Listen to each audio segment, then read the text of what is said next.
नमस्कार, पंजाब केसरी टीवी में आपका स्वागत है और मैं हूं पवन शर्मा। हम आज एक बड़ा खुलासा करने जा रहे हैं राजौरी में हुए आतंकी हमले के उपलक्ष्य में। लेकिन उससे पहले बताते हैं कि आखिर राजौरी में हुआ क्या। 1 जनवरी को राजौरी में आतंकी हमला होता है। डांगरी गांव के भीतर हथियारों से लैस आतंकी पहुंचते हैं और वहां पर अंधाधुंध फायरिंग करते हैं। लोगों के आधार कार्ड चेक किए जाते हैं और उनको निशाना बनाया जाता है। इस हमले में 4 लोग फायरिंग में उसी समय मारे जाते हैं और कुछ लोग घायल होते हैं। सुरक्षा बलों की टीमें मौके पर पहुंचती हैं। पुलिस और सेना की टीमें उस गांव में पहुंच जाती हैं। स्थानीय गांव के लोग जो हैं वहां पर पहुंच जाते हैं। हाहाकार मच जाता है। लोग डरे होते हैं, सहमे होते हैं और घायलों को तुरंत वहां से राजौरी अस्पताल पहुंचाने की व्यवस्था की जाती है। पुलिस के आला अधिकारियों को पता चलता है तो टीमें तुरंत वहां पर पहुंच जाती हैं। रात को अस्पताल में घायलों का इलाज होता है और उनको जम्मू शिफ्ट करने की तैयारी की जाती है। और सुबह उसी घर में जब मातम छाया होता है और वहां पर एक और बड़ा हादसा होता है। एक आईईडी ब्लास्ट होता है जिसमें 2 बच्चों की जान चली जाती है और कुछ लोग घायल होते हैं। कुल मिलाकर राजौरी हमले में 6 लोगों की मौत हो चुकी है और 9-10 के करीब लोग घायल हैं, जिनमें से कुछ लोग जो हैं वो जम्मू मेडिकल कॉलेज में हैं, जिनमें एक की हालत बहुत ज्यादा गंभीर बनी हुई है और एक व्यक्ति का इलाज जम्मू से बाहर हो रहा है। इस पूरे हमले के बाद सरकार तुरंत एक्शन मोड में आती है। केंद्रीय गृह मंत्रालय वहां पर पूरी स्थिति पर नजर रखने के लिए यहां से जम्मू कश्मीर पुलिस के डीजीपी, एडीजीपी और आला अधिकारी वहां मौके पर पहुंचते हैं।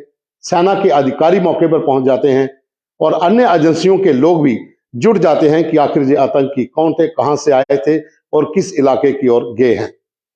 पूरे इलाके को घेर लिया जाता है। सर्च ऑपरेशन शुरू किया जाता है। पुलिस और सेना की टीमें आसपास के इलाके में जो भी राजौरी से सटा हुआ इलाका है या फिर एलओसी से सटे हुए जितने भी इलाके हैं, यहां से ट्रेडिशनल इन्फिल्ट्रेशन के रूट्स रहे हैं, उन इलाकों पे गहन तलाशी और सर्च ऑपरेशन बड़े पैमाने पर शुरू किया जाता है। सुरक्षा बलों के हाथ कुछ इनपुट्स मिलते हैं जो सुरक्षा एजेंसियों व सुरक्षा बलों के सूत्रों ने हमें बताया है कि वहां पर लोकल सपोर्ट के बिना ये हमला नहीं हो सकता था और उसी को आधार बनाकर तफ्तीश शुरू की जाती है। अलग अलग टीमें जो हैं वो अपने अपने काम में जुट जाती हैं। जम्मू कश्मीर पुलिस के एडीजीपी मुकेश सिंह खुद कैंप करते हैं और 1 जनवरी से लेकर कल तक वहां पर वो डेरा लगाए रखते हैं। अन्य अधिकारी लगातार उनके संपर्क में होते हैं। डीजीपी दिलबाग सिंह पूरी स्थिति पर जम्मू में बैठकर नजर रखते हैं। केंद्र से टीमें जो हैं वो पूरी स्थिति पर नजर रखे हुए हैं।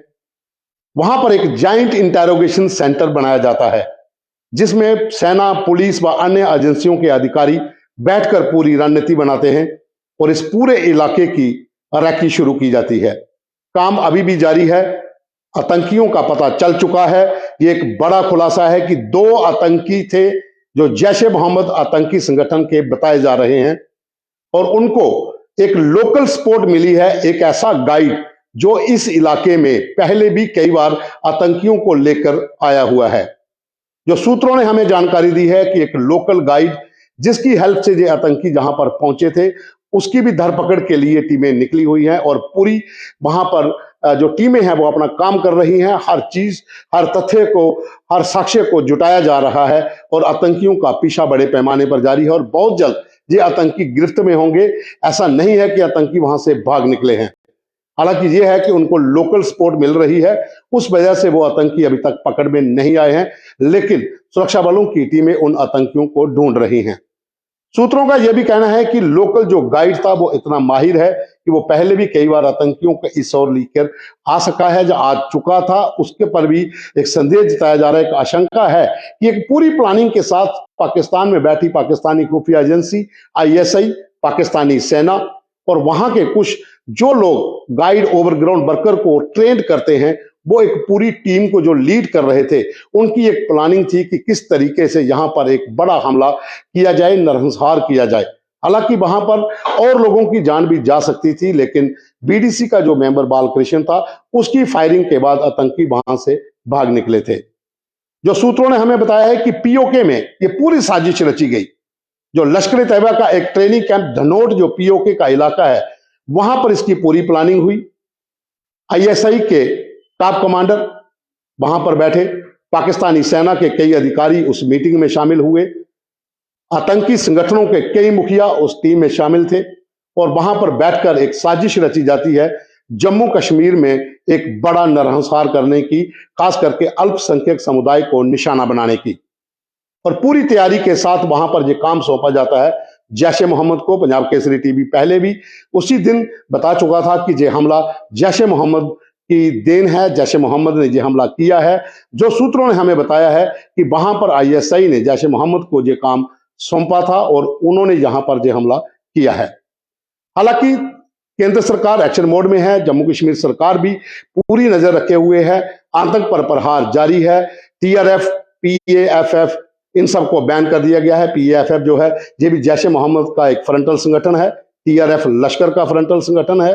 और यहां पर इनसे जुड़े हुए जो आतंकी अबू खबैब जो डोडा का रहने वाला है, वो इस समय पीओके में है, उसको भी इंडिविजुअल आतंकी घोषित कर दिया है। सरकार पूरी तरह से आतंक पर प्रहार कर रही है और इस समय की जो बड़ी खबर यही है कि आतंकियों की निशानदेही बहुत जल्द होगी।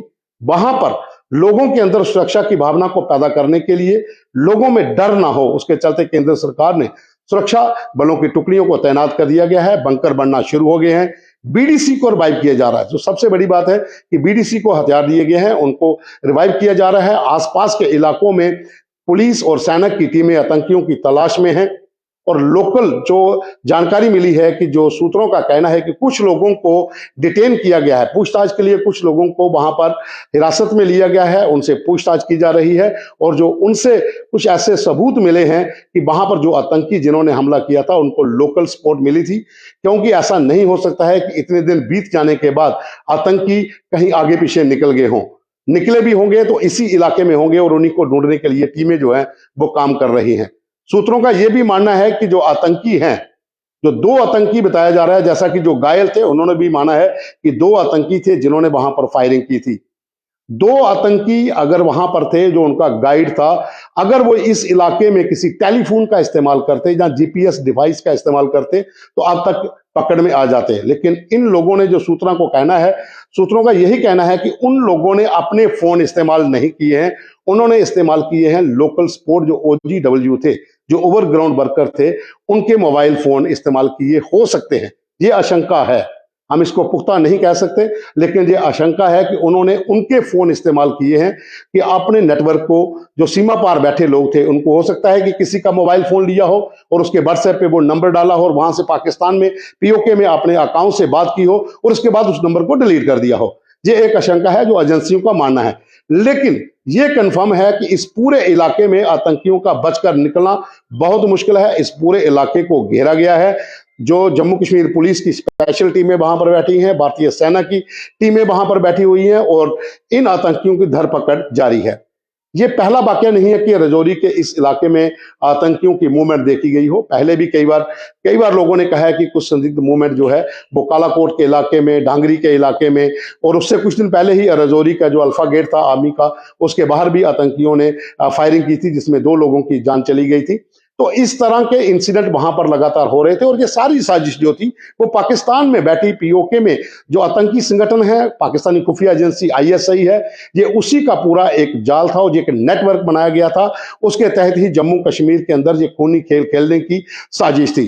हालांकि यहां पर जो हमला जहां पर हुआ, दूसरे दिन ही सरकार तुरंत एक्शन मोड पे आई और अब वहां पर लोगों के लिए सुरक्षा बलों की टीमें पहुंच चुकी हैं, बंकर बनना शुरू हो गए हैं, बीडीसी को रिवाइव किया गया है।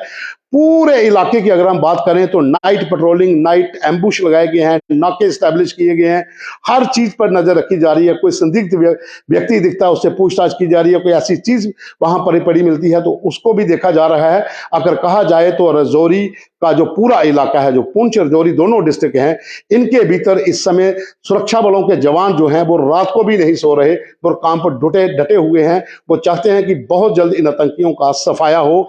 जिस तरह से ये हमला हुआ था, जो नरसंहार हुआ था, उसके बाद लोगों के भीतर काफी गुस्सा था। उसी गुस्से को देखते हुए सरकार ये चाहती है कि जो जवान वहां पर तैनात हैं वो जिस तरह से दिन रात लगे हुए हैं कि इन आतंकियों को जल्द पकड़ा जाए, उनको मारा जाए। और ऐसा माना जा रहा है कि बहुत जल्द ये खबर आने वाली है कि ये दोनों आतंकी जिन्होंने जो हमला किया था वो मारे गए, जो उनके साथ उनका गाइड था, जहां भी वो भी मारा गया है, जहां फिर पकड़ा गया है।